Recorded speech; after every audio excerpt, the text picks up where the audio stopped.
is Rosaline DeCosta from Goa. आज मैं आप सभी लोगों से कुछ फालतू की बकवास करने वाली हूँ। And I don't know कि आप लोगों को मेरी बातें कितनी समझ में आने वाली है। वैसे मैं ये भी नहीं जानती कि आप लोग मेरी वीडियोस देखोगे भी या नहीं। Okay, let's start it. So, जिंदगी में सबसे ज़्यादा ज़रूरी क्या होता है? जिंदगी में सबसे ज़्यादा ज़रूरी है कि आप जिंदगी से क्या चाहते हैं, right? Like I have listed 101 things which I want in my life. And ऐसे भी बहुत सारी चीजें हैं which I don't want in my life. Like शादी? No way. शादी तो मैं 10 साल तक नहीं करने वाली किसी भी सूरत में। क्योंकि मेरे विश लिस्ट में पहला नंबर है London. Yes, I want to settle in London. I want my own space, my independence. ये शादी, बच्चे, ऐसे typical life मुझे नहीं चाहिए। No way. Okay guys, so bye bye. हम सब जिंदगी में काफी सपने देखते हैं, काफी कुछ पा लेना चाहते हैं, लेकिन कई बार हकीकत कुछ और ही होती है। हकीकत वो शब्द जो अक्सर इन सपनों से काफी दूर हमसे उस मोड़ पे मिलता है जिसे हम कॉम्प्रोमाइज यानी समझौता कहते हैं। नमस्कार, मैं सोनाली कुलकर्णी क्राइम पेट्रोल सतर्क के इस नए अध्याय में आपका स्वागत करती हूँ। आज के इस एपिसोड में हम गोवा के रोजलिन डिकोस्टा की एक ऐसी कहानी देखेंगे जिसकी हकीकत उसके सपनों से बिल्कुल उल्टी थी, लेकिन उसने तय कर लिया था कि उसके सपनों तक जाने वाला रास्ता कितना लंबा क्यों न हो, वो उसे पार करेगी।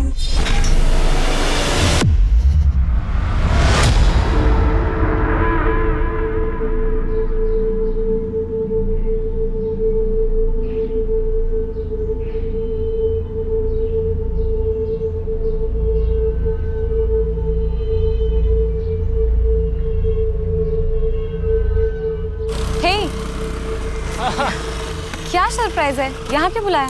Well, we are getting married today. शादी? Are you serious? Yes, of course. I know Roslyn कि तुम्हें lavish wedding चाहिए थी, but this is more important कि हम शादी कर रहे हैं finally, yes? है ना? Yes, you're right. और यही तो मेरी डेस्टिनी थी। तो चलो अंदर वेट। अरे वेट, थोड़ा मेकअप तो कर लेने दो। After all, I am the bride. नहीं, अंदर सब इंतजार कर रहे हैं। आओ। Just give me 10 minutes, please, please, please. Okay. Thank you. आती हूँ। हाँ?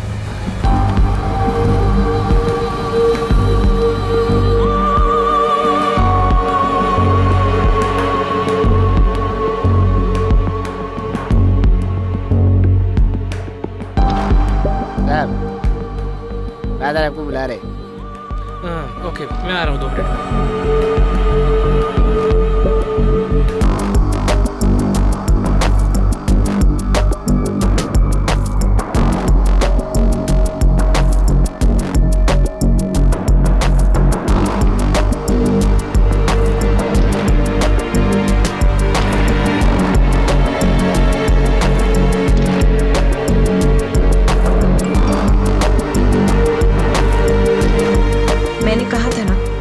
Want to complete my 101 wishes.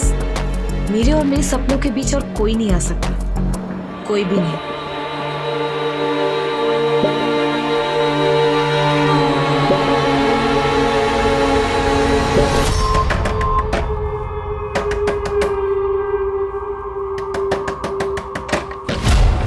कितनी बार बोले तुझे प्रशांत से दूर रहे?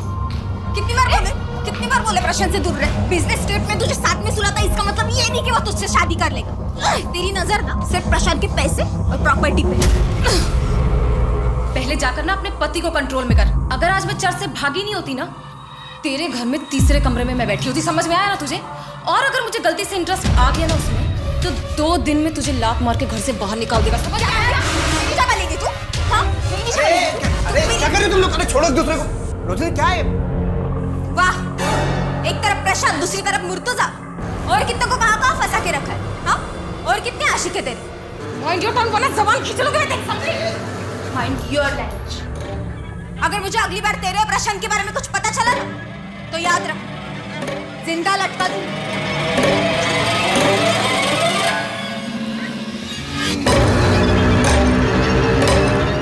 क्या बोलिए? तुम्हारे प्रशांत के बारे में तुम ये सब कर रही मेरे पीठ पीछे? तुम आज उस प्रशांत से शादी करने वाले थे? की तो नहीं ना? तुम्हें पता है वो प्रशांत कितना सनकी है? उसने मेरे अगेंस्ट सुसाइड लेटर लिख रखा है। वो हमेशा मुझे धमकी देता रहता है कि अगर मैंने उससे शादी नहीं की तो वो खुद मरकर मुझे फंसा देगा। और आज भी सरप्राइज के नाम पर उसने मुझे चर्च पे बुलाया और जब मैं वहाँ गई तो मुझे पता चला कि मैं खुद की शादी पर आई हूँ। तुम मुझे डबल क्रॉस कर रही है। तुमने अभी तक उसके साथ सोना बंद नहीं किया? ठीक, जो मन में आए वो कर।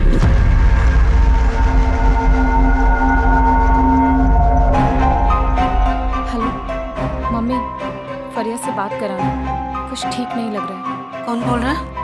अरे मम्मी, आपकी बेटी रोजलिन। मेरी बेटी का नाम तो फरिया है और वो इस वक्त मार्केट गई है। अरे मम्मी, मेरी बात तो सुनो। रोजलिन, फरिया से बोलना कि रोजलिन का कॉल आया था। दोबारा फोन मत करना।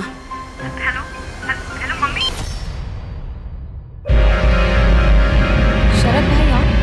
दरवाजा बंद रखा करो, जमाना ठीक नहीं है। अच्छा, दरवाजा खुला था। 2 महीने का रेंट बाकी है और वो जो उधारी ली थी उसका EMI कब तक चुकाओगी? शरद भाई, बस 1-1.5 हफ्ते का और वक्त दे दीजिए, पैसे आते ही लौटा दो। सुना है कि तुम गोवा छोड़ के जा रही हो। हाँ, लेकिन आप टेंशन मत लीजिए, मैं आपके पैसे देकर जाऊंगी। मुझे किस बात की टेंशन है? तुम चली भी गई तो तुम्हारी मम्मी और बहन तो गोवा में रहने वाले हैं ना। शरद भाई, मैं आपको 2 हफ्ते बाद पैसे पहुंचा दूंगी। ठीक है।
घर सर्च करो। सर, विक्टिम का नाम रोजलिन डिकोस्टा है। ये एक टूर एंड ट्रैवल कंपनी में काम करती है। ये देखिए सर, यहाँ गले पर मार और बॉडी पर कोई भी स्ट्रगल के निशान नहीं। सुसाइड है सर।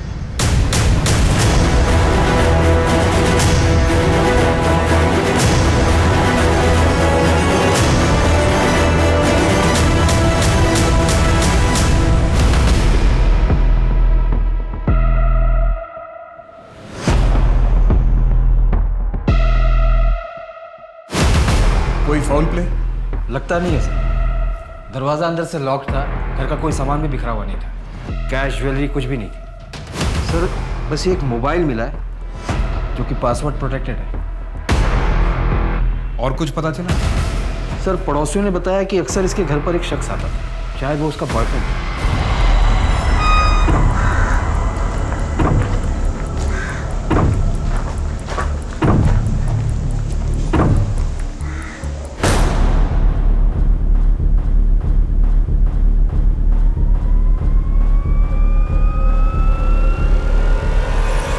पड़ोसियों ने भी बताया कि उस शख्स को 2 हफ्ते पहले यहाँ देखा गया था और वो अकेला ही है जो अक्सर यहाँ पर आया जाया करता था।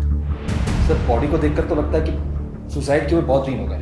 दरवाजे और खिड़कियाँ सब बंद थे, इसलिए पड़ोसियों को कुछ पता नहीं चलता। लड़की की उम्र कम लगती है, हो सकता है बॉयफ्रेंड के साथ ब्रेकअप हुआ और डिप्रेशन में आके उसने ये कदम उठा लिया।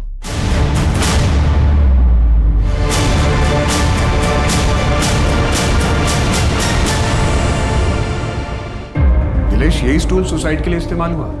जी सर। सर, पूरा घर चेक कर लिया, कहीं पर कोई सुसाइड नोट नहीं मिला।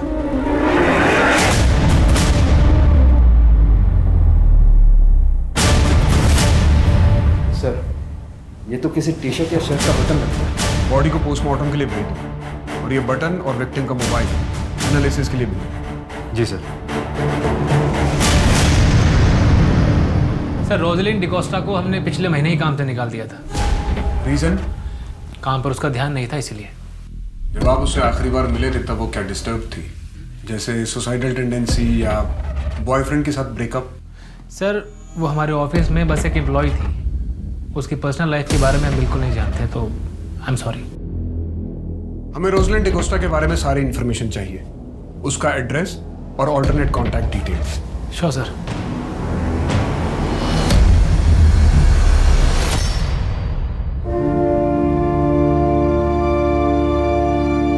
दीदी दीदी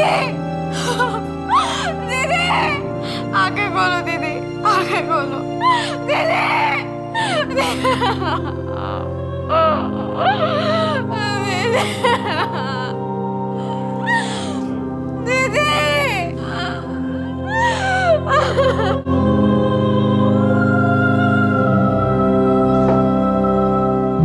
सर मेरी मम्मी को अल्जाइमर है। दी काफी हफ्तों तक हमसे मिलने नहीं आ पाती थी और इसीलिए मम्मी भूल जाती थी कि उनकी दूसरी बेटी भी थी। आप लोग कहाँ रहते हैं? सर हम मापसा में रहते हैं और दी यही रेंट पे पणजी में रहती थी। आपको कोई आइडिया है कि रोजलिन ने सुसाइड क्यों किया? सुसाइड? सर मेरी दी सुसाइड क्यों करेंगी? दी के तो बहुत बड़े बड़े सपने थे, उन्हें लंदन जाना था हायर स्टडीज के लिए, एक बेटर करियर, एक बेटर लाइफ के लिए। सर मेरी दी सुसाइड कर ही नहीं सकती। फरिया, कुछ सपने फिल्मों से ज्यादा अनरियल होते हैं। उन सपनों के टूटने का शोर हर कान बर्दाश्त नहीं कर पाता।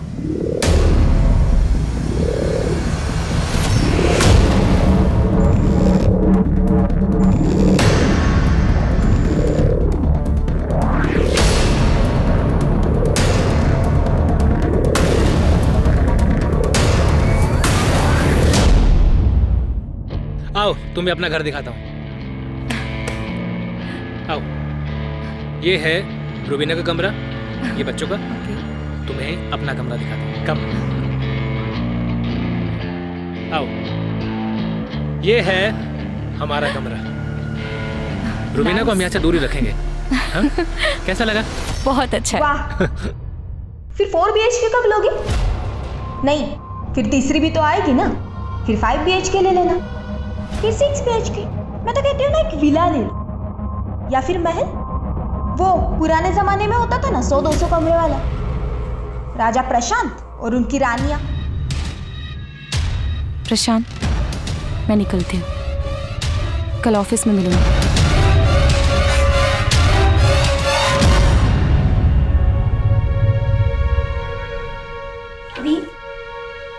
What's this nonsense? वो आपको और अपनी पहली बीवी को एक साथ एक घर में रखना चाहता है। अरे आप वहाँ काम भी क्यों कर रही हैं? छोड़ दीजिए ना जॉब। फरिया, तू अभी बच्ची है, जिंदगी की प्रैक्टिकलिटी तुझे नहीं पता है। लाइफ में जीतने के लिए एक तरफ कॉम्प्रोमाइज करना ही पड़ता है,